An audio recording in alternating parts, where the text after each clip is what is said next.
Series. Mr. X joined by Fox via Skype. Fox finally in the game. Can actually see what the hell's going on. Fox couldn't make it into the last two. Fox just doesn't understand when you look the at the map because I system on haven't been Xbox able to get into broadcast mode. But we're good now. I can see what's going on. I can give you intelligent communication, Mr. X. You did. You were giving us incredible analysis. Well, the player spawning over in the left corner, which I can't tell you which team he plays for. This TCM player. Oh no. You're like, go home, Fox. You're drunk. All right, we're gonna go on board with Hook. Start things off because he's 15. He kills everybody, and he's gonna be pushing over towards purple. That's a good reason. Gonna have nobody though in front of him, so we're gonna get off with him because that's kind of boring. Nobody wants to watch nothing happen. Player over here, he's gonna drop from TCM. I think TCM's they have a pretty good CTF game. I mean, Gunshi, he's been playing competitive games forever. Definitely expect him to have a very good game. This one, they need Moose to step it up, though. Moose is kind of like their third Slayer, so to speak, but he's kind of had some pretty bad games today. They're going to need him to play a lot better if they're going to win this CTF. Absolutely. And Moose, I think he's a fantastic battle player. I've seen him do some pretty ridiculous things. There was an not EU regionals. It was an EU tournament less than a few months ago, and he had the most beautiful ace with a bow inside. He was probably playing against people like Benson. Benson got first round today. It was against it was definitely against a well-known EU team, I promise. It wasn't just some average Joes that he got a 4-piece on. Okay, I'll give you that, Fox. I'll give you that, Fox. I'll have to find the GIF. I'll link it to you. But Jared pulling the flag out of Eskies here. There are 4 players kind of separated on this team. Look at them. They're getting farther and farther apart from each other as they're bringing this flag back. And that is why Slash is going to easily be able to get in there, get that kill, and return it with no issues whatsoever. They immediately separated. They just slowly, as soon as that flag was pulled, they got farther and farther away from each other. Yeah, and then Slasher made a nice play to return the flag, and then he decided to, instead of shooting the player in front of him, just shoot all the snow on the side of the wall. Was not able to take out. He killed the snow. He was not able to take out the player. Slasher then drops. And now both flags back at home. We see this a lot in Biolab CTF. It's going to pretty much going to play out. It's going to be one team's going to pull the flag. The other team's going to overextend, pull their flag. They're going to have one big massive battle with both flags, and then the team that wins that will score. So we're just waiting for that massive battle of the flags to happen. Already calling how the game's gonna go. I like that. Let's see what Gunshi's gonna do. Gunshi not quite sure where people are at, but he is assuming that there's a player coming from this green side. I think he's waiting for this player in circle. He probably heard him boost. He has no idea Hook is right under him until Hook missed his double jump to get up there. Don't think this gunfight's gonna go down between Gunshi and Hook. Hook's gonna back off. So that was a good play by him. But Hook having a good angle on these 2 players in purple is going to get him a 2-piece. That was such a smart heads-up play by him to completely avoid that gunfight where he was clearly at a disadvantage, and he came out with a 2-piece on a different part of the map. Yeah, no, very nice play out of Hook. I'm going to be on board with Enable, and we've seen time and time again for this FaZe roster. When he was playing with Parasite and Eggs, he liked to sneak a lot in CTF and just try and get flag pulls, not really force those gun engagements. But I think that actually ends up hurting the team more than helping. Enable needs to really be a Slayer for this squad. Needs to really be the leader on this squad. You look at this FaZe lineup and you wonder, who is going to be the one who's going to be the vocal leader, and I think it's got to be Enable. I mean, ton of experience in competitive gaming. Guy's been around forever. He's won championships, multiple games. Just going to be looking for him to really set the pace for this team. Yeah, I mean, you were just talking about Enable making those sort of selfish, sneaky plays, but just as you were talking about in that situation, I think it was sort of necessary. He was the only player in the base, and I don't think he could have gotten out of that. There would have been no reason for him to leave the base right there. So he played it right, got himself a kill, got himself a flag pull for his team, and now Hook is going to be getting into an engagement here around yellow. But I don't think the player even knew that he was going that way, so Hook might have an easy route to his flag to put some points on the board for FaZe here, up 1-0 against TCM on Biolab CTF. Yeah, Hook just absolutely making moves with the flag. It's really what happened there. I mean, just juke 2 players from TCM out. It's going to be a TCM player with the flag underneath him. He's going to be dropped by Enable. So flag looked like he was going to go back. Actually does not get returned. So Jerd is going to be on the run with this one. He's going to be taken out from behind. Looks like they're going to keep this flag alive, though. It's going to be Shane. There's one more player from FaZe at the base. He's going to put that one in. So we're going to even this one up all at 1 apiece. Now look at the difference between that flag route and the first one, where they got so far away from each other. But right there we saw all 3 players went to purple. The flag carrier was down, but the flag killer was immediately traded and the flag was picked up and then tapped. Just them playing together definitely benefited them. Yeah, it's going to be Enable with the flag return. Should be able to get a flag out as well. Got 1 player to beat. His teammate's actually going to pick that play up. It's going to be Hook able to take him out from behind. And here's that stalemate I was talking about. So I'm going to highlight Moose. He's going to go all the way over towards purple or elbow. He's going to bring the flag over that way. Enable, he's going to have the flag over by Eskies. Looks like the flag's actually dropped. The player's going to be able to get that return. It's going to be able to put that one in, put FaZe up by 1. Yeah, FaZe playing this half so very well. Which side do you prefer here on Biolab CTF? And let me know why. To be honest, I think they're both about even. Yeah, because of the spawns? Is that what you're saying? Yeah. I don't think there's one side that you can say is definitely a favorite compared to the other.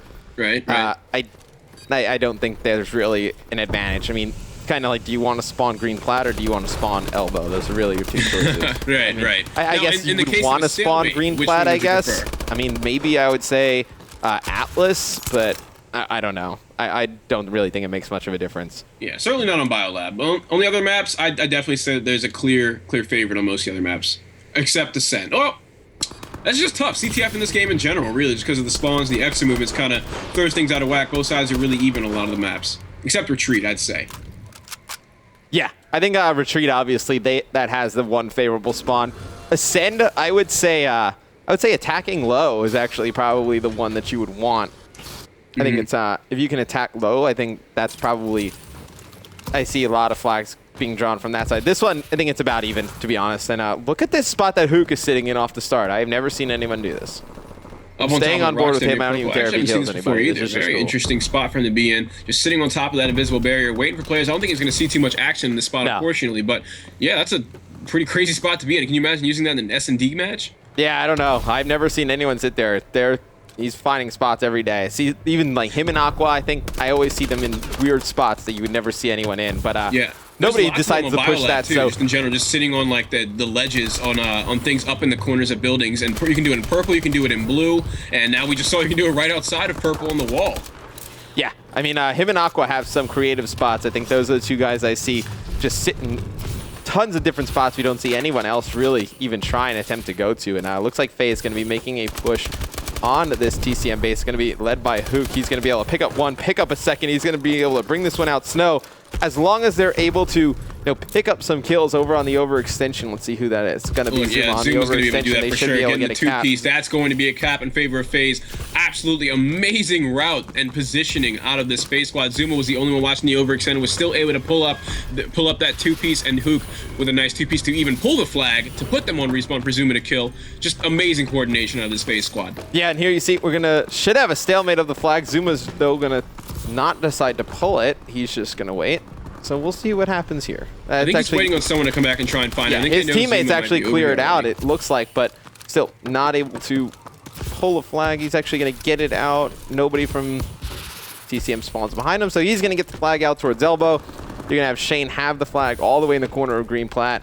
And here's that monster stalemate I was talking about. Of course, here it goes. Let's just see who decides to peek who first. Looks like we have two TCM players in the middle of two FaZe players. They're both going to go down. 4 dead for TCM, or 4 dead for FaZe. Had the teams backwards there. Shane is going to go in for the flag cap to put the series 3-2. Yep, Shane's going to be able to get that one in. Good, looks like it's going to be Jerd. He's going to try and push this one out towards purple. He's going to be shut down. Looks like it's going to be Slasher on your screen right now, trying to make a play on the blue flag. He's going to be taken out. It's going to be Zuma trying to pull the flag from the opposing side. Now we have Moose. See if he can get this flag away. Nope, he's going to be dropped. Let's go on with Enable. Guess what? Because he has a flag as well. So he's going to be bringing the flag back towards the base, and he should be able to put this one in. Put FaZe up by 2. And those are the types of crazy things we see on Biolab CTF. Yeah, I mean, if it's not a super coordinated flag route like we've seen FaZe do already, and TCM do on their second attempt, then it's just a stalemate or it's just complete chaos. Yeah, pretty much. It's complete chaos. It's going to be, Hook and Slasher both working on 4 streaks for FaZe. Looks like Slasher, he's just going to be playing over by elbow, trying to watch, make sure nobody's going to try and pull his flag, but it looks like 2 players coming on the overextension for TCM, and it's Enable who's going to take out Slasher and his kill streak. Gunshy's going to be able to pull a flag for TCM. He's going to be shut down pretty fast. And this is what we see on Biolab all the time. We just talked a little bit about it, Fox, but just kind of craziness all over the map. Yeah. If it's not super organized and it's kind of chaotic, you can organize a stalemate. I mean, we've seen that happen already, twice this game, right? So a stalemate you could say is organized. So if it's either super organized something or just playing off of complete instinct and response, considering these spawns. Yeah. Oh, no. Without a doubt. Jerd's going to push out of the TCM base. It looks like those Zuma may decide to go for a flag. It looks like he's going to try and make that happen. Actually, he's going to go and try and pinch this person over at green plat. He's going to just double back as he sees teammates picking up kills. He's going to be able to pull a flag. He wins this one fight in mid-bio. Let's see if this player's going to turn around. No, Jurg, can you get that third kill for me? Can he get this third? Oh, Jurg just went huge in the FaZe base. Let's see if he can get this flag pull. Did not want to run it face first into the FaZe squad. That was a good play, but he was just kind of trapped there. Even after getting a 3-piece, he was trapped. Yeah, after getting that 3-piece, definitely trapped. It's going to be Zuma, though. He's going to pull that one in. 40 seconds left, up by 3. Definitely looks like it's going to be a FaZe game to win. Oh, for sure. 5-2. I think they've played this entire game just a lot better than TCM has. I mean, I really don't even know what I would have liked to see TCM do differently this game. What do you think went so well for FaZe as we finally see a TCM player just quitting out of the game? I mean, you know, the FaZe guys got off to a great start, and I mean, Slasher, the BAL player for FaZe, goes 32-18. I mean, just really dominating the map. You know, see Moose, he's going to leave for TCM. Don't remember his score before he left, but it's going to be FaZe winning this series 3-1 versus TCM, looking very strong. Haven't seen them, play so far with this new lineup, but they're looking very good. So excited to see more about this FaZe lineup. They were playing in the 2K the other day, and they were playing great too. They were just stomping everyone. They went in front of them. They even gave the TR squad a little bit of trouble. It was TR plus Scump, so I think it was, instead of Nagafin, it was Scump. Yeah. So they've definitely been playing very well recently since their formation. Oh, interesting stuff. So guys, we're gonna go to a quick commercial break, and then we're gonna find another match to bring you guys from the 5K. Stay tuned.